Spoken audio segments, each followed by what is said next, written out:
forbidden place. This story begins in a small village in South Africa. The village has a strong culture of hard workers. Men, women, and children fish and farm crops together. This village has always taken pride in their tradition of hard work. This tale begins with a girl named Ayana and her brother Nehemiah. Much of their work time is spent sneaking off so that they can listen to tales told by the village storyteller. The old storyteller told a tale which had Ayana and Nehemiah excited. The tale of the forbidden place.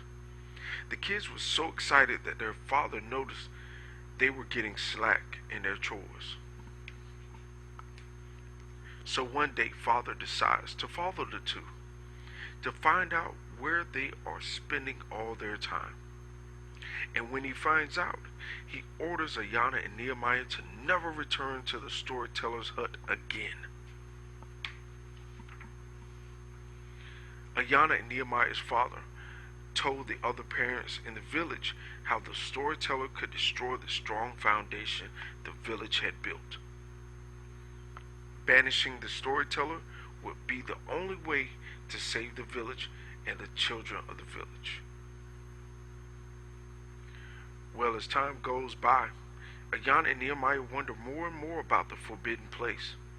So they finally, after weeks, go to see the storyteller, only to be surprised that he is gone.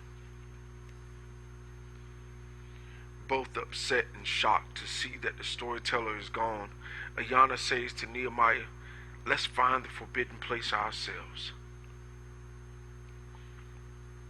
The next morning, before the village awakens, the children gather enough food and water for a day's journey and set out in search of the forbidden place. Not having thought about the consequences, they find they are far from home, deep in an area not traveled to by the villagers. Tired and weary, Nehemiah and Ayana must stop and rest. The search for the forbidden place was not thought to have been such a hard task for the two young ones. As Nehemiah yawns, clenching alongside his sister, a far-off sound grabs Ayana's ears, a faint but familiar sound. The sound lifts their spirits, and they begin running, forgetting about how tired they were. The closer they get, the louder the welcoming drum sounds to their ears. With only a small bush standing in their path, Ayana slowly separates the fronds so they can see where the sound is coming from. Slow anticipation of seeing what is on the other side of the bush has them so nervous that butterflies tickle their bellies.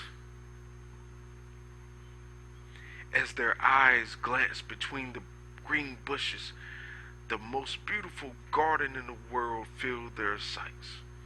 A river made of colors from the rainbow, flowers, birds, and every beautiful living thing you could imagine. But as their hearts were filled with joy and amazement, they both noticed that the sound of the drum had stopped. Now they realized they were not alone. Searching cautiously, they see a figure in between two palm trees. As their trembling voice asks, "Who is it?" they get an answer. With a quick grin at each other, they recognize the voice. It's the storyteller! At the top of their lungs, they both shout.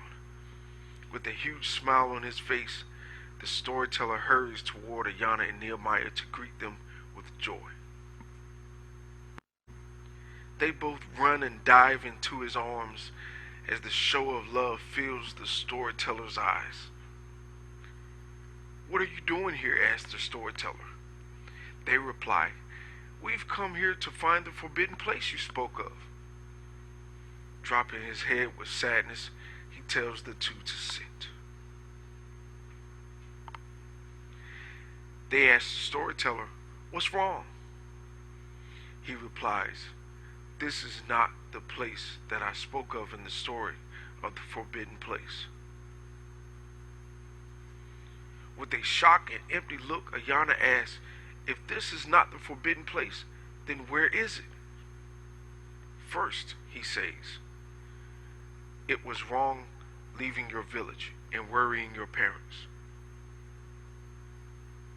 The forbidden place I spoke of is inside your mind. Your mind is the place where only you can go, forbidden to anyone else. You can create a secret future, make a dream come true, envision yourself in a far off place, or find the key to unlock your destiny right inside your very own forbidden place."